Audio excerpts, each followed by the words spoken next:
आपका बच्चा और खांसी। डॉक्टर, मेरे बच्चे की खांसी रुकती क्यों नहीं है? इसका डायग्नोसिस क्या है? तो सरल भाषा में मैं ये बोलना चाहूँगी कि अलग अलग एजेस पे अलग अलग कारण हो सकते हैं, क्योंकि ये ऐसा नहीं है कि एक ही डायग्नोसिस हर एज पे फिट होता है।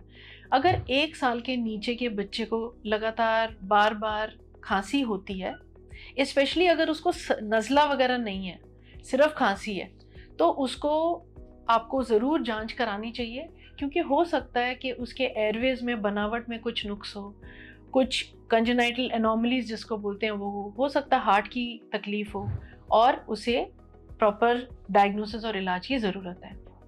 अगर 1 और 2 साल के बच्चे में खांसी लगातार आ रही है, अगेन मैं नज़ले के साथ नहीं बोल रही, क्योंकि वो फिर एक दूसरा टॉपिक हो जाता है एलर्जीज का। अगर खांसी लगातार लगातार आ रही है तो ये एज में हमको बहुत सतर्क रहना है, क्योंकि कई बार ये एज को बोलते हैं कि हर चीज़ बच्चा मुंह में डालता है, ओरल फेज जिसको बोलते हैं। हर चीज़ मुंह में डालेगा, भले वो खाने की चीज़ हो या भले कोई पास में पड़ी हुई कोई वस्तु हो, पत्थर हो, कुछ भी वो निगल सकता है। कभी कभी ये छाती में जाके फंस जाते हैं, और वो बच्चे की खांसी फिर आसानी से ठीक नहीं होती। और कई बार पेरेंट्स बोलते हैं कि इसको तो हम लोगों ने नेबुलाइज़र दिया है, इन्हेलर दिया है, और फिर भी बच्चे की खांसी ठीक नहीं होती।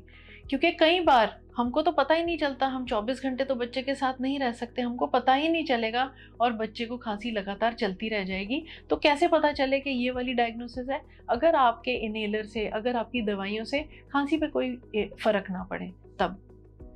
इसके बाद अगर बच्चे को बार बार खांसी होती है, स्पेशली अगर हाई फीवर के साथ है, तो वो निमोनिया का कारण बन सकती है। और यही चीज़ अगर वेट लॉस के साथ आती है, और बलगम और खून की उल्टी के साथ, या बलगम में खून आने के साथ अगर एसोसिएटेड होती है, तो वो टीबी का डायग्नोसिस बन सकती है। तो मैं ये कहना चाहूँगी कि खांसी एक बहुत छोटा सा सिम्टम है, मगर उसके कई कारण हो सकते हैं जो हमने डिस्कस करे हैं।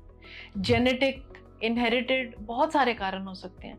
तो अगर आपको लगता है कि बच्चे को खांसी लगातार निरंतर चलती जा रही है, तो प्लीज़ कभी कभी डर के मारे आप डॉक्टर के पास नहीं ले जाओ, ये गलती मत करना। उसका सही से इलाज कराओ, अपने पीडियाट्रिशियन से मिलो, अपने पीडियाट्रिक पल्मोनोलॉजिस्ट या बच्चों में छाती रोग विशेषज्ञ से मिलो, और उसकी जड़ तक पहुंचो, क्योंकि हर चीज़ का आज की डेट में डायग्नोसिस है, एंड मोस्ट लाइकली इलाज भी है। तो अपने बच्चों को स्वस्थ रखें और उनका सही समय पे इलाज करें। Thank you.